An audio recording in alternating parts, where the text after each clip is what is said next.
Исәнмесез, эфирда яңалыклар чыгарылышы. Студияда Руслан Харисов. Алга таба кайбер темалар турында. Ажиотаж башланды. Чаллыда шәһәрнең сәүдә үзәгендә һәм шифаханәләрендә вакцинация дәвам итә. Күзгә карап буаны бетерәләр. Тукай районының Кызыл Байрак авылдашлары шаң суга. Моның сәбәбе нидә? Соңгы тәүлектә Татарстанда яшәүче 39 кешедә COVID-19 диагнозы расланды. Чаллыда узган тәүлектә коронавирусның тагын 3 яңа очрагы теркәлде. Шулай итеп 7 июльгә Татарстан буенча коронавирус белән авыруның барлыгы 22719 очрагы билгеле. Аларның 20345-е терелгән, 16-сы узган тәүлектә. Роспотребнадзор илгә әйләнеп кайткач Россиялеләрнең ковидка 2 тапкыр бирелә торган тестның гамәлдән чыгарды. Хәзер анализны 1 тапкыр гына тапшырырга кирәк. Шул ук вакытта прививка ясатканнарга яки авырып терелгәннәргә ул кирәк булмаячак. Тиешле карарны Россиянең баш санитар табибы Анна Попова имзалады. Хәзер ковид белән авырмаган яки прививка ясатмаган кешеләр илгә кайтканнан соң 3 көн эчендә 1 тест тапшырырга тиеш. Нәтиҗәләр алганчы изоляция режимын сакларга кирәк. У кого есть сертификат вакцинации, вообще освобождаются полностью от теста по возвращению домой.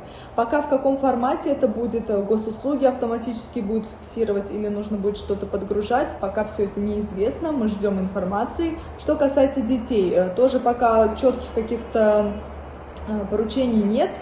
Что касается детей, пока непонятно, как с ними, но скорее всего они также будут сдавать тест на коронавирус. Чаллыда коронавирустан вакцина ясатырга теләүчеләр саны артты. Вакциналаштыру урыннарында ажиотаж күзәтелә. Шәһәрдәшләргә озак чират торырга туры килә. Тулырак Лилия Гатина материалында. Прививка ясатырга теләүчеләр саны 2 тапкыр артты ди табиблар. Икенче шифаханәдә озын чиратлар күренмәсә дә вакцинацияны тиз генә узып булмый. Первую прививку я 1,5 часа стоял, то есть, час примерно я стоял к терапевту, и полчаса на прививку, соответственно. Вот, в этот раз я где-то час простоял к терапевту, и, соответственно, сейчас уже, наверное, примерно столько же, даже чуть больше, уже на прививку стою.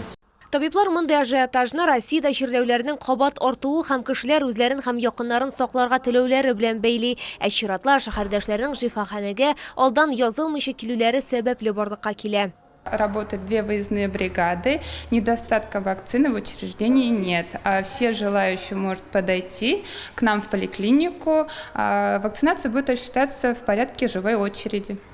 Ольга Рамшанова сәүдә үзәгендә прививка ясатуны юкка гына сайламаган. Чаллы кызы әлеге урынга якын гына яши, шуңа күрә шифаханәгә барырга теләмәгән. Потому что мне удобно, тут рядом пошла, и не люблю очереди большие в поликлинике. Как ваше сейчас самочувствие? Вы только что сделали? Пока никак. Было ли больно? Это просто страх уколов, единственное, по-моему, и все. Көн сайын сәүдә үзәгендә 300-гә якын кеше вакцинацияләнә. 29 июньдә хәтта рекорд куелган. Ул көнне Чаллыда яшәүче 600 кешегә прививка ясалган. Табиблар билгеләп үткәнчә, соңгы көннәрдә яшьләр арасында прививка ясатырга теләүчеләр саны арткан. Вакцины мы всегда берем в достаточном количестве, и если вдруг она будет заканчиваться, а спрос будет большой, мы сможем ее еще привезти, вакцину. Всем хватит. Если пациенты желают привиться другой вакциной, не спутник ВИ, то мы вносим в лист ожидания и приглашаем по телефону их, когда поступает вакцина. Беренче компонентны алганнан соң нәкъ 21 көннән соң чаллыларга икенчесен ясатырга кирәк, әмма инде прививканы сәүдә үзәгендә түгел, аларга вакцина ясаган табиблар шифаханәсенә барырга кирәк. Лилия Гатина, Ленар Султанов, яңалыклар. Күзгә карап буаны бетерәләр. Тукай районының Кызыл Байрак авылдашлары шаң суга. Алар сөйләвенчә күршеләр шланг сузып, насос аша буадан су суыртып, буаны корыталар. Моны алар үзләренең алагаем хәтле бакчаларына су сибәр өчен эшлиләр. Проблеманы Рузалия Фәхретдинова ачыклады. Кызыл Байракка безнең төшерү төркеме белән бергә эколог та килде. Буада су биткәннән бетә бара. Элегрәк монда балыклар йөзеп йөрсә, хәзер суның төбе күренеп тора. Буаларыбыз бетсә, кош-кортлар, балыклар, нәйләр үләчәк, аннан сазлыклар барлыкка киләчәк. Ул буаларның суы биттисә сазлык булгач, опять-таки шул ширкиләр, такын теләсән инде шир таратучылар күбәя. Безнең шул основной шир. Буенча әйтәбез инде медик буларак. Моңарчы буадан тирән елга инешенә су аккан, ләкин хәзер буа корып беткән диярлек, һәм гаеп бары тик кеше намуссызлыгында. Авыл кешеләре әйтүенчә, кайберәүләр буадан суыртып үзләренең зур бакчаларына су сибәләр. Менә чит авылга киләсең икән, әз генә үзеңне тыйнаграк тыярга кирәктер дип уйлыйм мин.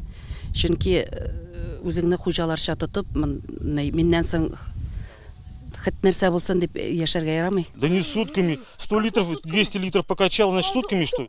Экология министрлыгы белгече хокук бозу очрагын теркәде. Хәлнең мондый борылышын алуына насос хуҗасы әлбәттә шатланмады. По поступившей информации по народному контролю о скачивании воды с пруда Кызылбайрака был осуществлен выезд государственного инспектора, где факт нарушения подтвердился, насос работал и вода скачивалась с этого пруда. Кызыл Байрак авылында су белән тәэмин итү үзәкләштерелгән. Йортларда счетчиклар тора, димәк суга түләргә кирәк. Бөтен проблема да нәкъ шунда, дип уйлый авылдашлар. Хәзер алар экология министрлыгының карарын көтә, бу аны саклап кала алуларына өметләнә. Розалия Фахрутдинова, Ленар Султанов, яңалыклар. Мастеровые театры төзелешенә 2022 елда 900 мең сум тирәсе акча бүлеп биреләчәк. Бу хакта Татарстан Республикасы мәдәният министры Ирада Әюпова Түбән Кама районында һәм Чаллыда мәдәният учреждениеләрен карап чыгу барышында хәбәр итте. Шәһәрдә мәдәният министрлыгы җитәкчелеге Рус драма театрының төзелеше мәйданчыгында булды. Биредә яңа бина төзелеше дәвам итә. Эшләрне киләсе елда театр сезоны башлануга төгәлләү планлаштырыла. Исегезгә төшерәбез, быел мастеровые төзелешенә 897,268 сум акча бүлеп бирелгән иде. Объектта эшләрнең 4/1 өлеше башкарылган. Театр җитәкчелеге үтенече буенча төзүчеләр яңа бинада сәхнәне киңәйтте. Энергетик мәдәният сарайын яңа директор Венера Садирова җитәкли. Искәртеп узабыз, элегрәк без энергетик мәдәният йорты директоры Гөлзада Рзаеваның май аенда контракт вакыты чыкканын хәбәр иткән идек. Ул Чаллы шәһәренең иң өлкән мәдәният учреждениесен 1979 елдан бирле җитәкли. Безнең мәгълүматларга караганда, Гөлзада Мөхәммәд кызы биредә эшләвен дәвам итәчәк һәм иҗади проектларын алып барачак. Венера Ильсияр кызы Садирова исә хезмәт эшчәнлеген 2001 елда Шатлык яшьләр үзәгендә методист вазифасында башлый. 2009 елның июненнән мәдәният идарәсендә белгеч булып эшли. 2012 елда Элеватор тавында күп функцияле үзәк төзелеше барышына кураторлык итә. 2012 елның октябреннән Кызыл Тау мәдәният үзәге директоры булып эшли. Һәм мин сезнең исегезгә төшерәм, шәһәрдә COVID-19-га каршы вакцинация дәвам итә. Безнең алда иммунитетны ныгыту проблемасы тора. Вакцина ясатырга ашыгыгыз. Бу сезгә җиткерәсе соңгы мәгълүматыбызды. Мин Руслан Харисов сезнең белән сау булашам. Исән имин булыгыз.